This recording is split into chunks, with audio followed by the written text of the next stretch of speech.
Hey, today we're going to talk about one of my favorite hooping moves, and that's shoulder hooping. Let me show you what that looks like, then we'll break it down. Looks like this.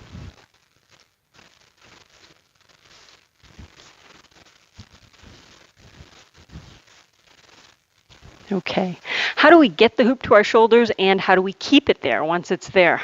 Excellent questions. Let's see how this works. My preferred way of getting the hoop up to my shoulders is the dip and shrug method. That means I am going to be dipping my arms in and shrugging my shoulders to let the hoop climb up my arms to get to my shoulders. Let's talk about how that works. My hoop is going to the left, so I'm going to take my left arm. So it's the arm in the direction that the hoop is going. My first move is going to be to dip that arm into the open space of the hoop when it's in front of me, such that the hoop ends up above my elbow. Once that hoop is above my elbow, I'm then going to shrug my shoulder up to my ear. At the same time that I'm starting that initial shrug, I'm going to be dipping my other arm into the open space of the hoop and then shrugging that shoulder up. These shrugs are going to alternate so that I am creating essentially like a ladder up my side arms for the hoop to climb to get to my shoulders. So that first action is going to be a dip, getting the hoop above my elbow. The second action is going to be two things happening simultaneously. One is the shrug with that arm, and the other is the dip with this other arm. After that, it's going to be one action at a time, shrugging alternately. That's going to look like this. Okay. A couple of things that make that not work so well. One is, the biggest one is that a lot of times when folks are first starting to shoulder hoop, they do that dip and then instead of the shrug, they start flailing their arms out at their sides like this to try and kind of knock or pull the hoop up our arms to our shoulders. That is never going to work. It is going to knock your hoop completely out of rotation and might just knock it right into your face. So you want to make sure that you keep your arms down straight like this. It can be very helpful to keep your palm or your fingertips against your thighs as a way to make sure that you're not going out with your arms side to side. So try and concentrate on keeping your palms or your fingers on your thighs. Another thing that can be difficult is finding that shrug. And let's note that there is a big difference between a shrug, which is bringing your shoulder up to your ears, versus simply leaning from side to side. That shrug is what you really want to find in order to be able to carry that hoop up here, up here, up here, up here until it gets to your shoulders. Some folks, because there's so much going on, there's so much to be thinking about while all this is happening so quickly, that shrug can be hard to find. So instead of concentrating on your shoulders, if that's just not working for you, you're not able to find how to bring those up to your shoulders up to your ears, you might concentrate on instead moving your hands or your fingers up and down your thighs. For some people, that's a bit easier to find as an alternating motion than to think about bringing the shoulders up to the ears. The result is the same. It's just kind of putting your attention in a different place. Okay, so we've got the hoop up to our shoulders eventually with practice, right? Now, how do we keep it there? A couple of things.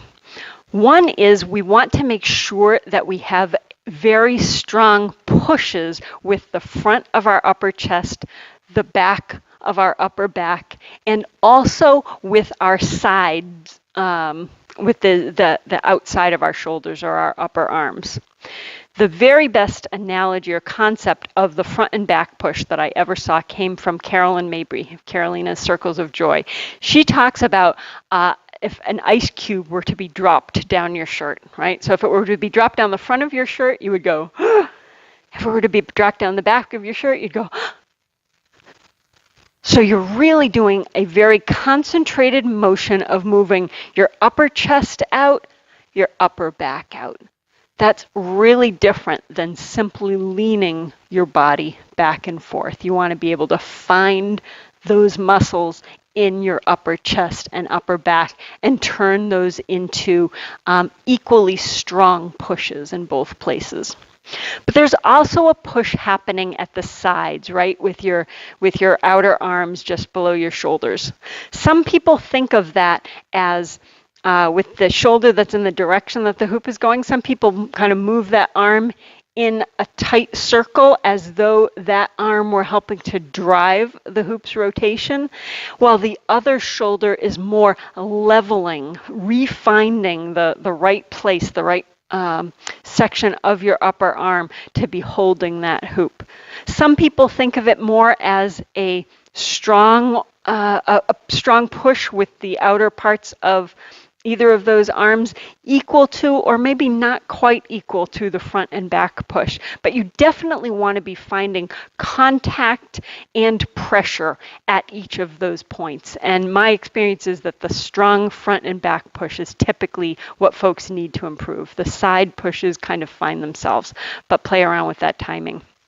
So a couple of other things that will be helpful in keeping the hoop up once you get it to your shoulders. So you've got those pushes happening, but you're still challenged by this. One is to try and turn your body in the same direction that the hoop is going. That slows everything down just a little bit, gives you just an extra beat to help find the timing of those pushes. You can see that when I'm standing still, I have to be moving relatively quickly to keep that hoop going. If I'm turning, it slows down just a tad. Okay, another tip to keeping that hoop up is to try and still everything below where you want the hoop to be. So if you're moving your hips or your knees a lot, that's going to be a counter pull that is just going to be working against keeping the hoop at your shoulders. It's going to be pulling the hoop down. It will be less exertion, less exhausting to you to be moving only the parts of your body that you need to be moving and not unnecessarily moving other parts. And also it will be easier to keep the hoop where you want it because you're not needing to counter that opposing motion down below. So as much as you can, keep that motion where you want the hoop to be, still the other parts of your body. And finally, try adding some speed. If you are hooping around your shoulders very slowly, let's see if I can slow this down, you can see that the outer edge of the hoop is going to droop a lot, as opposed to if I speed up, things flatten out. It is much easier to hoop with the hoop. It's much easier to keep the hoop going when the hoop is flat and I am not needing to work against that pull, that gravity that is working against me if I'm going slowly. So try and add some speed, and that will even things out, makes things just a little bit easier. This is a move that takes some patience and some practice, but it is absolutely worth it. It's a fabulous move. As you're getting used to it, try reversing direction. Typically that will feel very, very different because everything is moving opposite. Your shoulders have slightly different roles. Everything will feel just a little bit discombobulated, but it is great for balance, mental and physical muscle balance, as well as for skill balance to be able to do things in both directions. So play around with that also.